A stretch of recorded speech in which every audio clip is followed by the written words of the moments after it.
नमस्कार दोस्तों। आज के इस वीडियो में हम लोग स्कंदगुप्त नाटक का द्वितीय अंक पढ़ेंगे। इसमें जो दृश्य दिखाया गया है वो मालव राज्य के शिप्रा नदी के तट का दृश्य है, जहाँ पर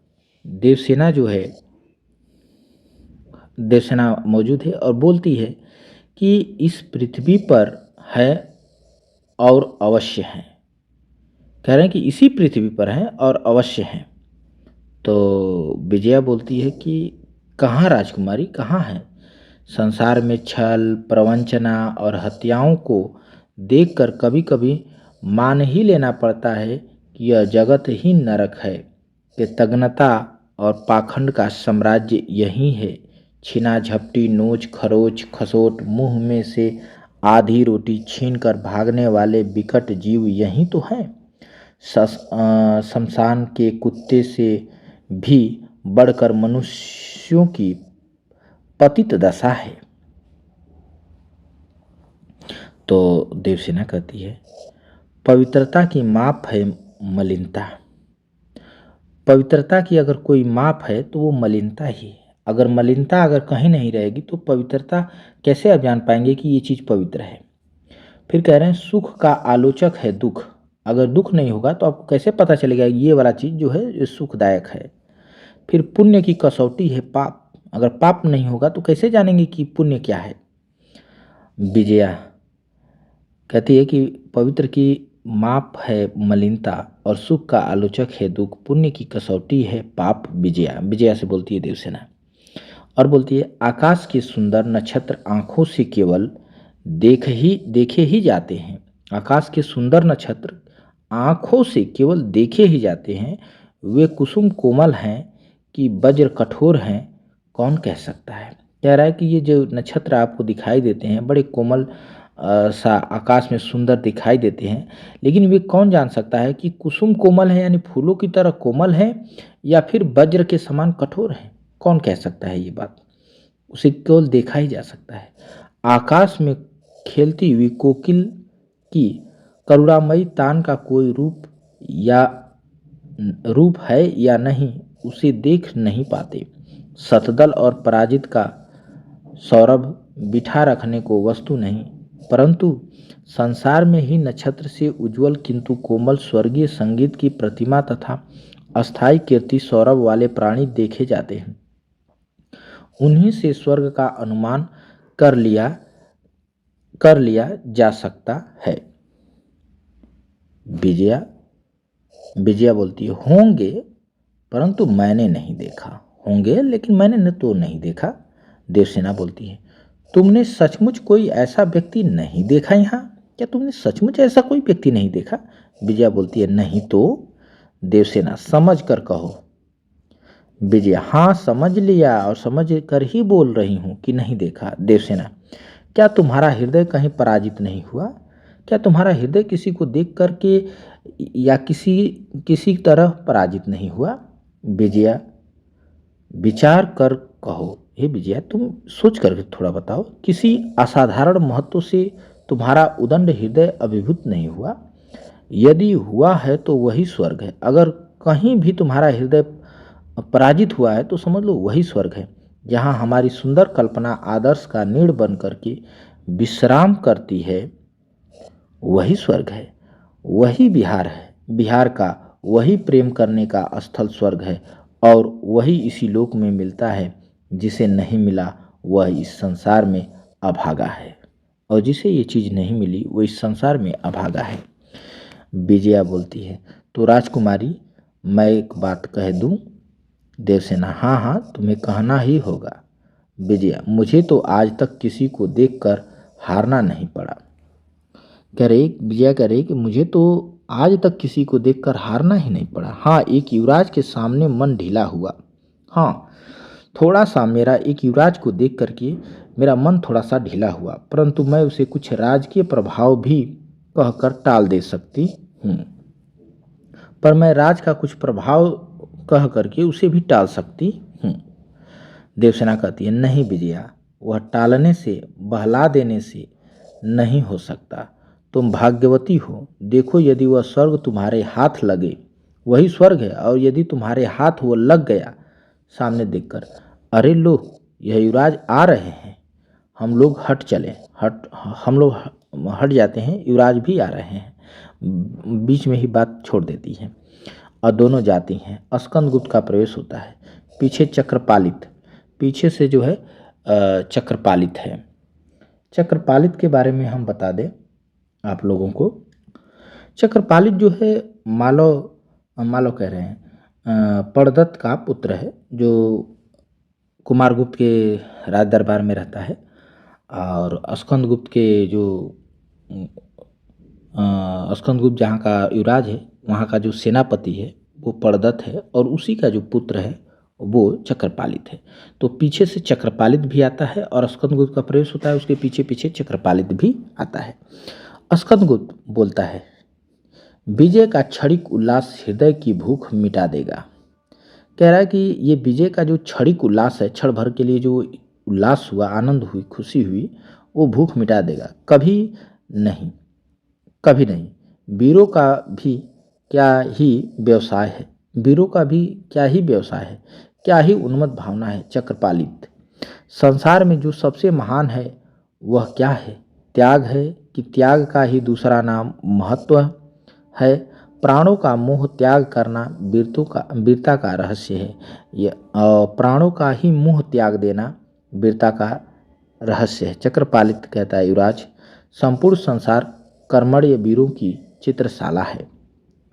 संपूर्ण संसार कर्मण्य वीरों की चित्रशाला है। तो देखिए ये एक मोस्ट लाइन यहाँ पे दिखाई दे रही है। कह रहे वीरत्व एक स्वावलंबी गुण है। प्राणियों का विकास संभवतः इसी विचार के ऊर्जित होने से हुआ है।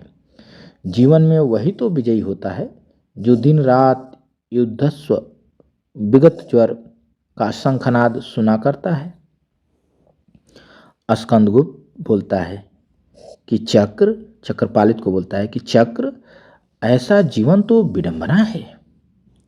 जिसके लिए दिन रात लड़ना पड़े वह कोई जीवन है?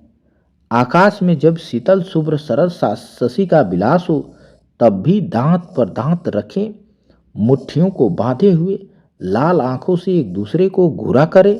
बसंत के मनोहर प्रभात में निर्भृत कगारों में चुपचाप बहने वाली सरिताओं का स्रोत गर्म रक्त बहाकर लाल कर दिया जाए, नहीं नहीं चक्र, मेरी समझ में मानव जीवन का यही उद्देश्य नहीं है। कोई और भी निगूढ़ रहस्य है, चाहे उसे मैं स्वयं न जान सका हूं, पर कोई इसका अलग ही रहस्य है। चक्रपालित कहता है, सावधान युवराज, सावधान युवराज, प्रत्येक जीवन में कोई बड़ा काम करने के पहले ऐसे ही दुर्बल विचार आते रहते हैं। वह तुच्छ प्राणों का मोह है। अपने को झगड़ों से अलग रखने के लिए, अपनी रक्षा के लिए यह उसका क्षुद्र प्रयत्न होता है। अयोध्या चलने के लिए आपने कब का समय निश्चित किया है? यहाँ से हम लोग अयोध्या कब चलेंगे, उसका समय क्या निश्चित किया है? राज सिंहासन कब तक सुना रहेगा? और राज सिंहासन कब तक सुना रहेगा? पुष्यमित्रों और शकों के युद्ध समाप्त हो चुके हैं। वहाँ जो है पुष्यमित्र और शकों से जो हमारा युद्ध चल रहा था वो अब समाप्त हो चुका है। चक्रपालित संदेश देता है, क्योंकि वहाँ से वो विजय होकर के आया है।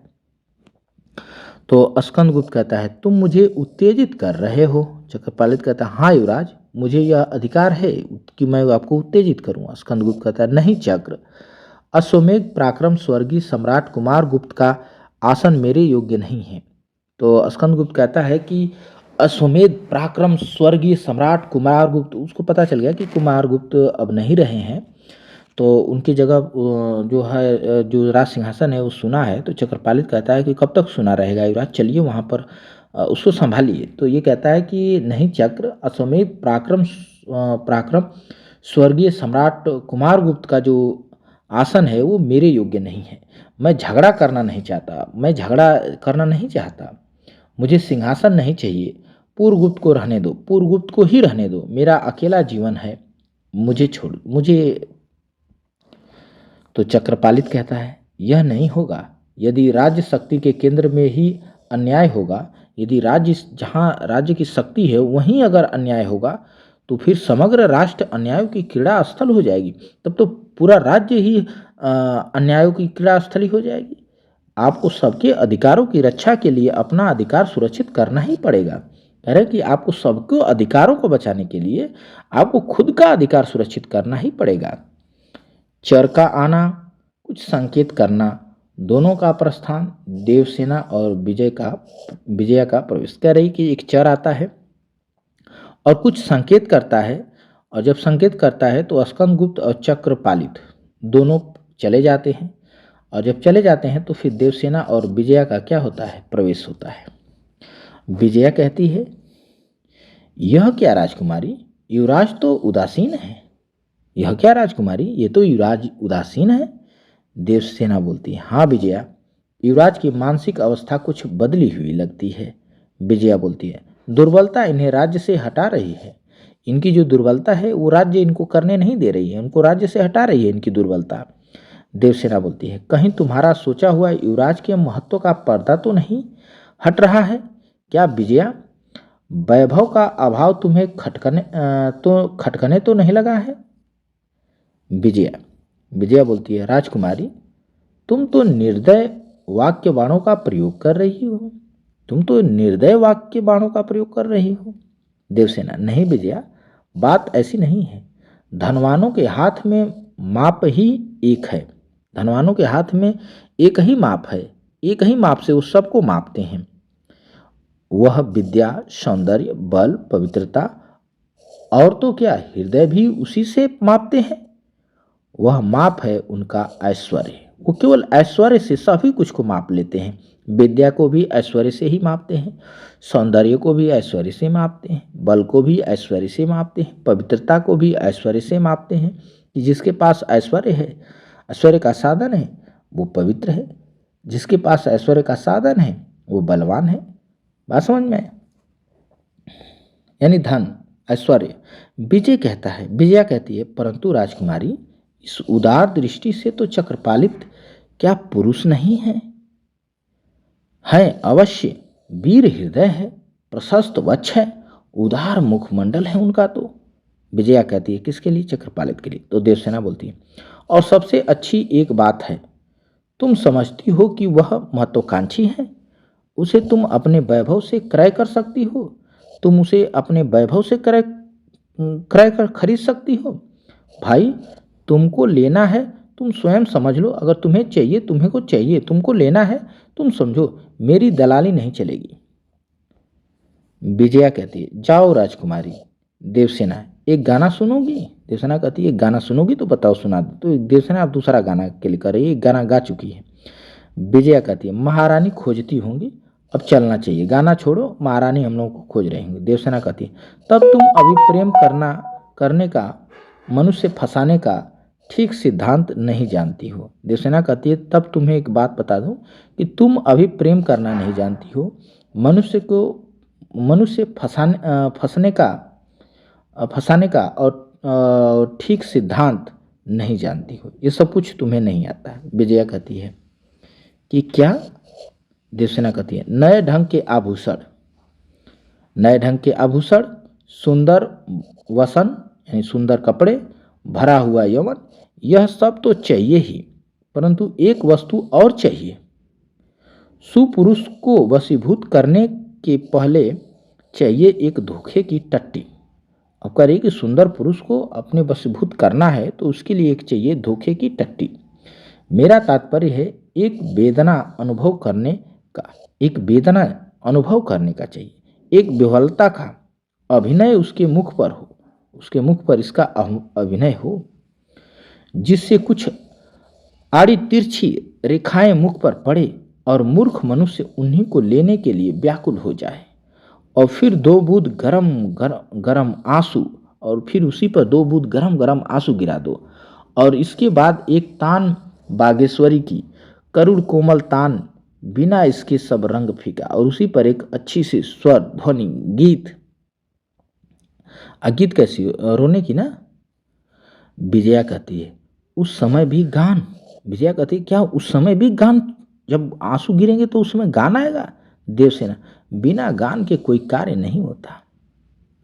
बिना गाना का तो कोई काम हो ही नहीं सकता। विश्व के प्रत्येक कंप में एक ताल है। विश्व का हर एक काम, कोई भी काम करिए यानी कोई भी कंपन हो उसमें एक ताल है। आहा, तुमने सुना नहीं? दुर्भाग्य तुम्हारा, सुनोगी? तुमने सुना नहीं? दुर्भाग्य तुम्हारा, सुनोगी तो बताएं। विजया कहती है, राजकुमारी गाने का भी रोग होता है क्या? विजया बोलती है कि राजकुमारी, गाने का भी कोई रोग होता है क्या? जब देखो तब गाना गाना गाना, हाथ को ऊंचा ऊंचे नीचे हिलाना, मुंह बनाकर एक भाव प्रकट करना, फिर सिर को इस जोर से हिला देना और उस तान से शून्य में एक हिलोर उठ गई। देवसेना कहती है, विजया, प्रत्येक परमाणु के मिलन में एक सम है, प्रत्येक हरी हरी पत्ती के हिलने में एक लय है। मनुष्य ने अपना स्वर विकृत कर रखा है, इसी से तो उसका स्वर विश्व विड़ा में शीघ्र नहीं मिलता।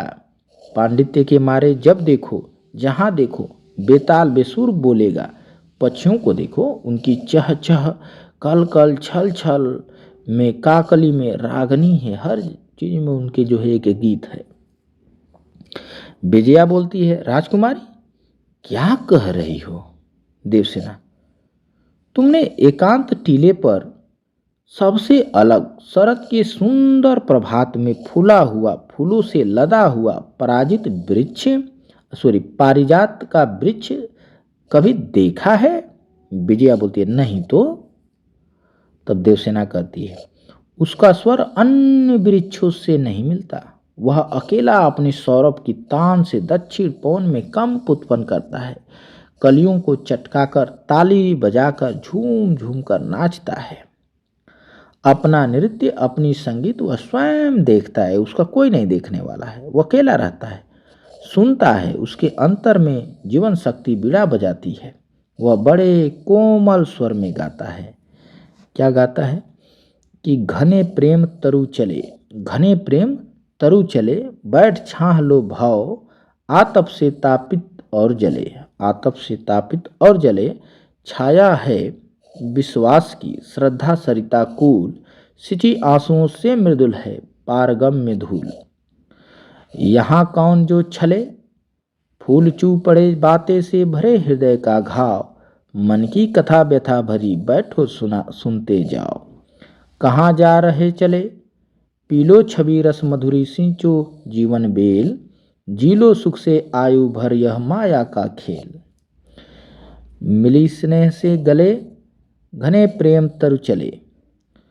तभी जो है ये गीत चल रहा होता, तभी जो है बंधु वर्मा का प्रवेश होता है। तभी बंधु वर्मा वहां आ जाते हैं।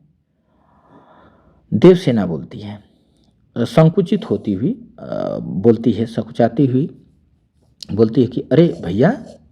बंधु वर्मा बोलता है कि देवसेना, तुझे गाने का भी विचित्र रोग है।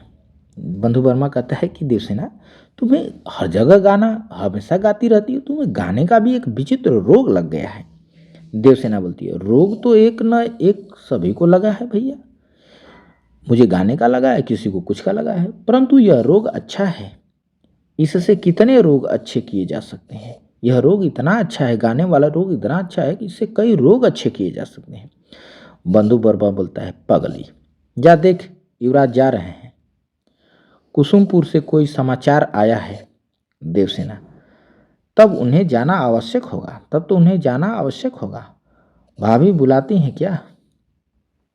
बंधु वर्मा, हाँ, उनकी विदाई करनी होगी, संभवतः सिंहासन पर बैठने का राज्याभिषेक का प्रकरण होगा। देवसेना, क्या आपको ठीक नहीं मालूम है? क्या आपको ठीक नहीं मालूम है? बंधु वर्मा, नहीं तो, मुझसे कुछ कहा नहीं, परंतु भौहों के नीचे एक गहरी छाया है, बात कुछ समझ में नहीं आती। तब देवसेना बोलती है, देवसेना भैया, तुम लोगों के पास बातें छिपा रखने का एक भारी रहस्य है। जी खोलकर कह देने में पुरुषों की मर्यादा घटती है क्या? साफ साफ क्यों नहीं कह देते? जब तुम्हारा हृदय भीतर से क्रंदन करता है तब तुम लोग एक मुस्कुराहट से उसे टाल देते हो। जब हृदय, तुम लोगों का हृदय जो भीतर से रोता है, तब भी तुम लोग एक मुस्कुराहट से उसे टाल देते हो। यह बड़ी प्रवंचना है। बंधु वर्मा हंसकर, अच्छा जा, उधर उपदेश मत दे, अच्छा जा उधर, उपदेश मत दे मुझे। विजया और देवसेना जो है चली जाती है। बंधु वर्मा यहाँ विचार कर रहा है कि उदार वीर हृदय देवपम सौंदर्य, इस आर्यवर्त का एकमात्र आशा स्थल, इस युवराज का विशाल मस्तक कैसी वक्र लिपियों से अंकित है। अंतःकरण में तीव्र अभिमान के साथ विराग है, आंखों में एक जीवन पूर्ण ज्योति है। भविष्य के साथ इसका युद्ध होगा, भविष्य के साथ इसका युद्ध होगा। देखूं कौन विजयी होता है, परंतु मैं प्रतिज्ञा करता हूं कि अब से इस वीर परोपकारी के लिए मेरा सर्वस्व अर्पित है। चलो, कहता है कि युद्ध होगा, इसके जीवन में युद्ध लिखा है और इसके लिए मैं जो हूँ हमेशा तैयार रहूँगा, सब कुछ अपना अर्पित कर दूंगा इसके लिए, इसके साथ रहूँगा। यानी बंधु वर्मा यहाँ ठानता है कि मैं स्कंदगुप्त के हमेशा साथ रहूँगा और जाता है। अगला दृश्य जो है एक मठ का है। मठ में प्रपंच बुद्धि है और भटार्क है और सर्वनाग है, तीनों यहाँ पर जो है बैठे हुए हैं। प्रपंच बुद्धि, भटार्क और सर्वनाग। प्रपंच बुद्धि, प्रपंच बुद्धि कहता है कि बाहर देख लो कोई है तो नहीं। प्रपंच बुद्धि कहता है कि बाहर देखो तो ये तीनों है खाली, तो कह रहा है कि बाहर देखो कोई है तो नहीं। तो जो सर्वनाग है वो बाहर निकलता है और घूम करके फिर लौट आता है और आ करके सर्वनाग बोलता है कोई नहीं है, परंतु आप इतना चौंकते क्यों हैं, आप क्यों इतना चौंक रहे हैं, क्यों डर रहे हैं। मैं तो कभी यह चिंता नहीं करता कि कौन आया या कौन आएगा, फिर तुम क्यों इतना चिंतित हो रहे हो। प्रपंच बुद्धि कहता है तुम नहीं जानते सर्वनाग। सर्वनाग नहीं श्रमण, सर्वनाग कहता है कि नहीं श्रमण, खड़ग हाथ में लिए प्रत्येक भविष्य की प्रतीक्षा करता हूँ। कह रहा है कि खड़ग तलवार हाथ में लेकर के मैं प्रतीक्षा करता हूँ, आने तो दो, जो कुछ होगा वही निपटा लेंगे। इतने डर क्यों, घबराहट की और इतने डरने की और घबराने की आवश्यकता नहीं है। विश्वास करना है और देना है, विश्वास करना और देना, इतनी ही लघु व्यापार से संसार की सब समस्याएं हल हो जाएंगी। प्रपंच बुद्धि कहता है, प्रपंच बुद्धि बौद्ध कपालिक है और सर्वनाग जो है सर्वनाग की पत्नी बताए थे कि रामा है। ये देखिए अब हम लोग पहुंच गए हैं जहाँ स्कंदगुप्त जहाँ का राजकुमार है, यानी कुमारगुप्त के राज्य में, यानी मगध में, मगध साम्राज्य में हम लोग पहुंच गए हैं। ठीक है, जहाँ का कुमारगुप्त राजा थे। तो चूंकि वो मर गए हैं तो अब यहाँ क्या ये लोग रणनीति लगा रहे हैं, कौन सा खेल खेल रहे हैं, उसका जिक्र यहाँ पे किया जा रहा है। तो ये तीनों बैठे हैं और तीनों कुछ रणनीति बना रहे हैं।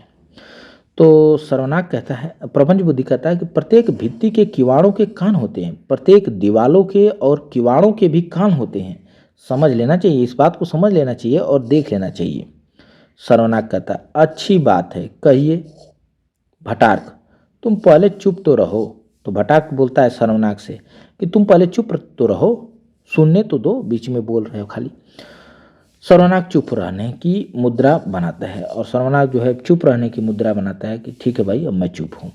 तो प्रपंच बुद्धि बोलता है धर्म की रक्षा करने के लिए प्रत्येक उपाय से काम लेना होगा। अगर धर्म की रक्षा करना है तो प्रत्येक उपाय से काम लेना होगा। सर्वनाग कहता है कि भिक्षु शिरोमणे, कि हे भिक्षु शिरोमणे, क्योंकि प्रपंच बुद्धि भिक्षुक है, यानी बौद्ध धर्म स्वीकार किया है, बौद्ध भिक्षु है।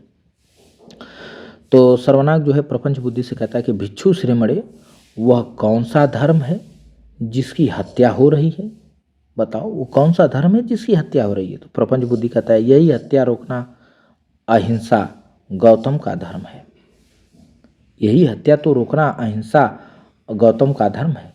यज्ञ की बलियों को रोकना, करुणा और सहानुभूति की प्रेरणा से कल्याण का प्रचार करना।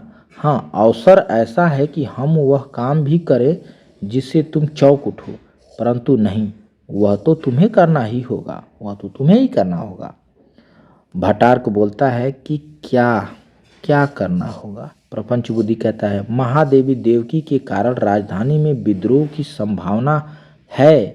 कह रहा है कि महादेवी देवकी के कारण, प्रपंच बुद्धि कह रहा है कि राजधानी में विद्रोह होने की संभावना है, उन्हें संसार से हटाना होगा। और प्रपंच बुद्धि दिमाग लगाता है कि भाई देखो, अनंत देवी रणनीति बना रही हैं कि हमारे पुत्र को जो है राज्य पर बैठा दिया जाए।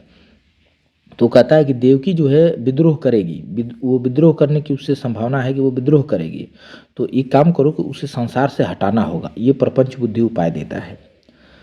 तो सर्वनाग कहता है कि ठीक है, तभी आप चौंकते हैं। अच्छा ये बात थी, इसीलिए आप चौंक रहे हैं और कह रहे हैं कि बाहर देखो कोई सुन तो नहीं न रहा है, और तभी धर्म की रक्षा होगी।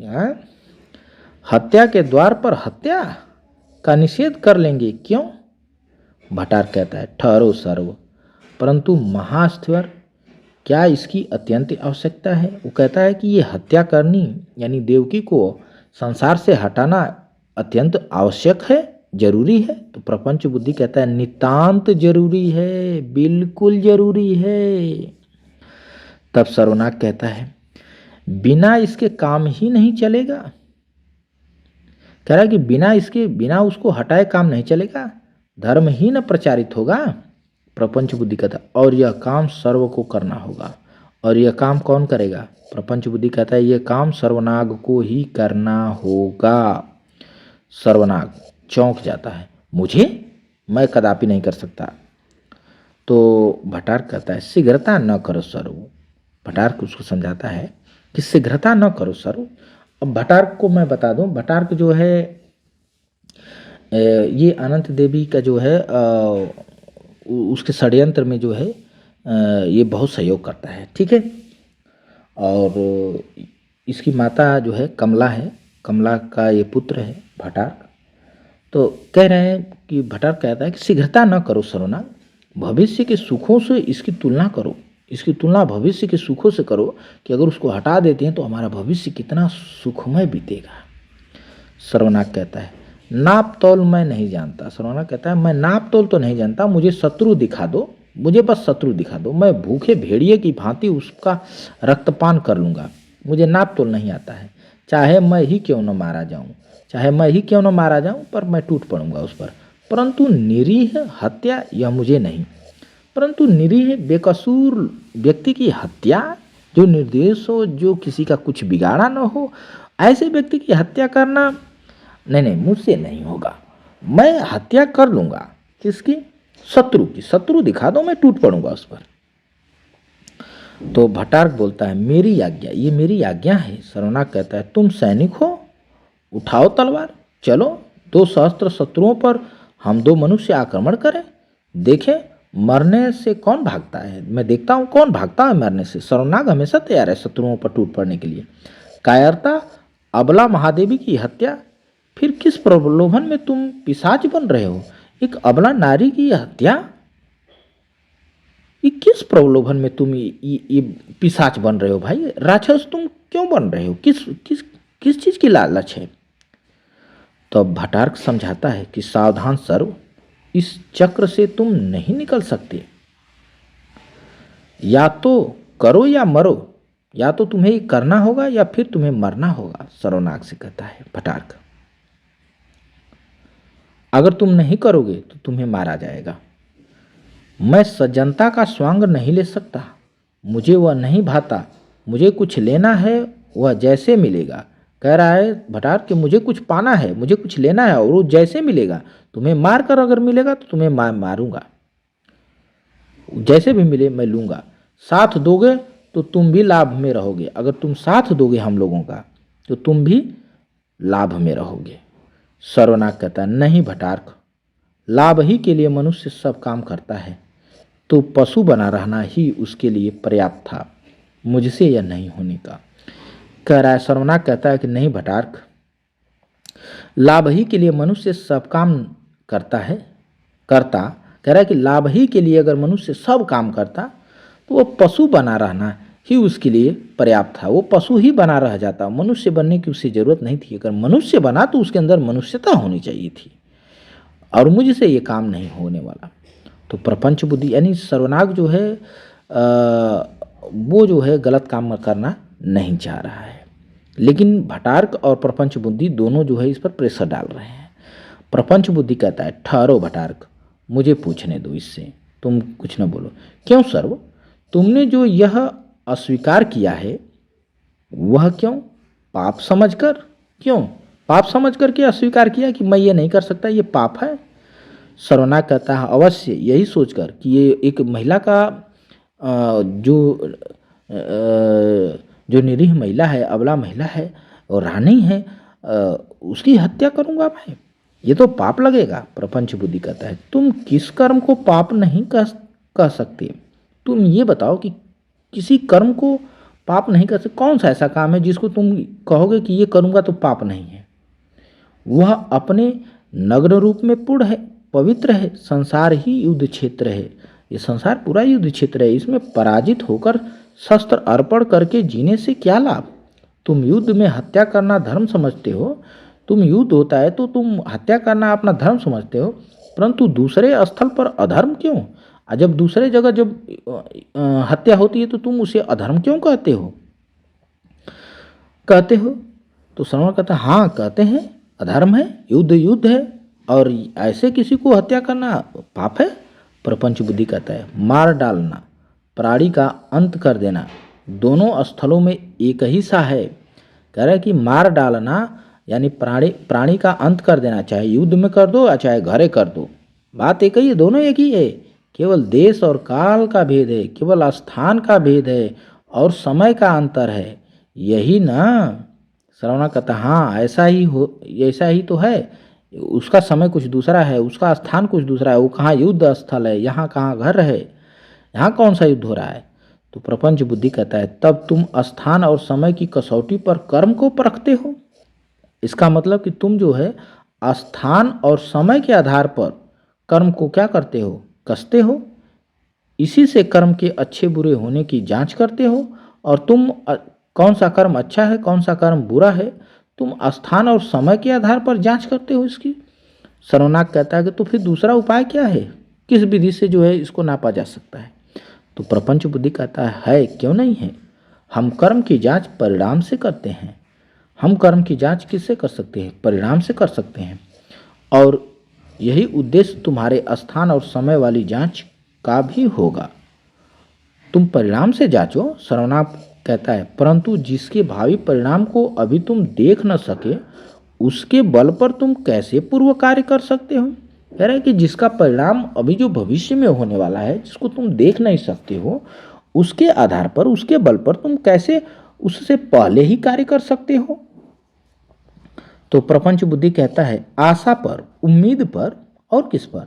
जो सृष्टि का रहस्य है। आओ इसका एक प्रत्यक्ष उदाहरण तुम्हें देता हूँ। मदिरा का पात्र भरता है, और मदिरा का पात्र भरता है जिसमें मदिरा पीना है यानी शराब, तो उसका पात्र भरता है और स्वयं पीकर सबको पिलाता है, स्वयं भी पीता है प्रपंच बुद्धि और सबको पिलाता है, और बार बार ऐसा करता है और बार बार ऐसा करता है, बार बार सबको पिलाता है। प्रपंच बुद्धि बोलता है क्यों, कैसी कड़वी थी?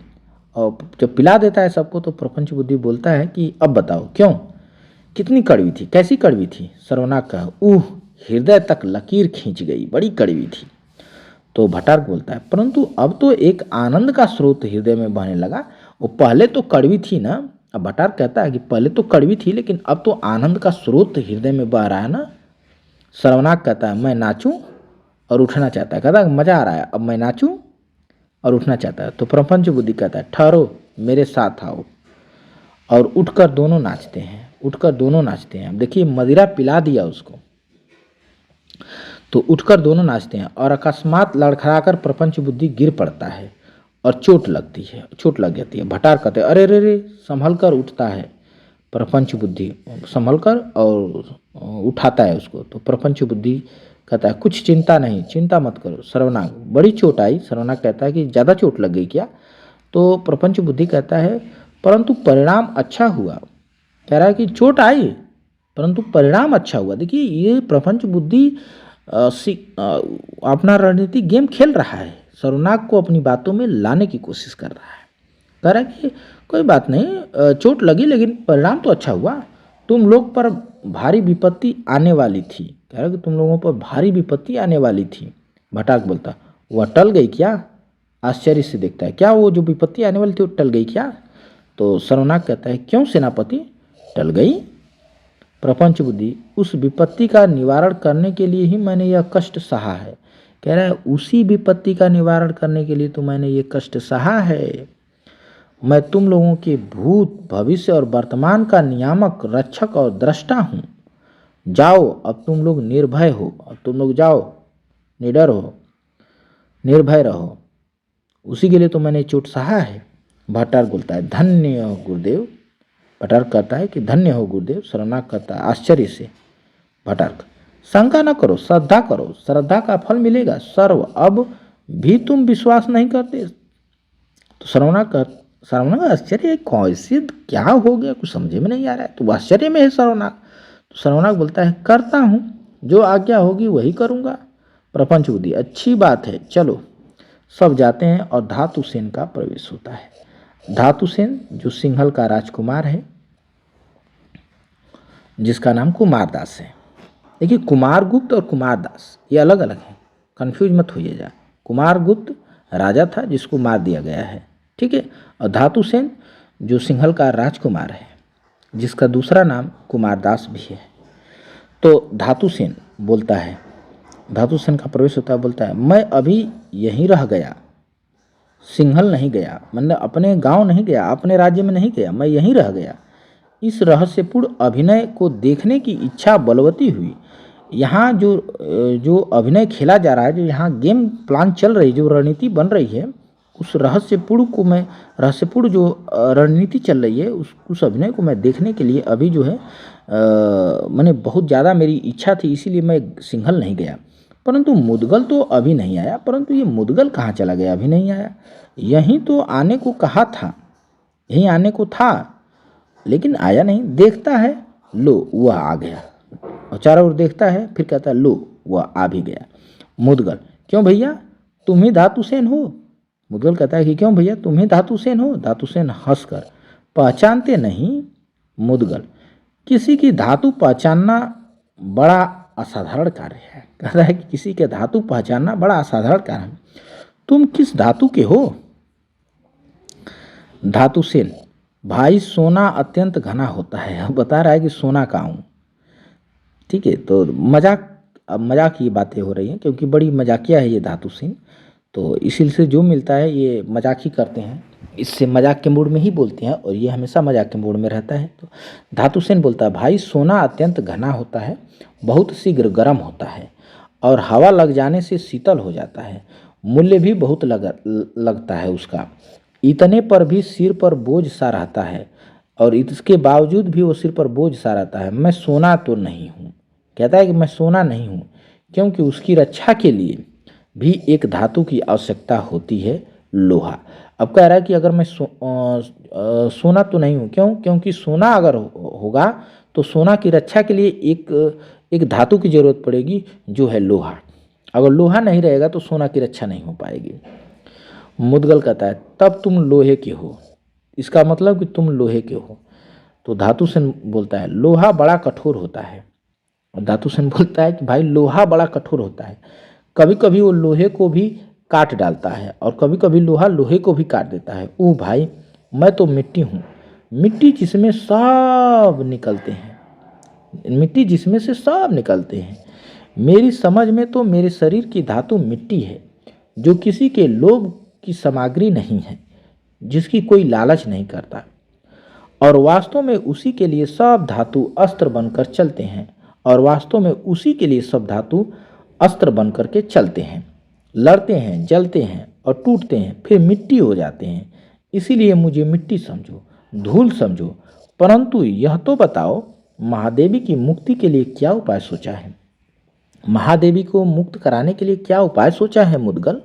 यह बताओ। मुदगल, मुक्ति का उपाय? अरे ब्राह्मण की मुक्ति भोजन करते हुए मरने में, बनियों की मुक्ति दीवालों की चोट से गिर जाने में, और शूद्रों की मुक्ति हम तीनों की ठोकरों से मुक्ति ही मुक्ति है।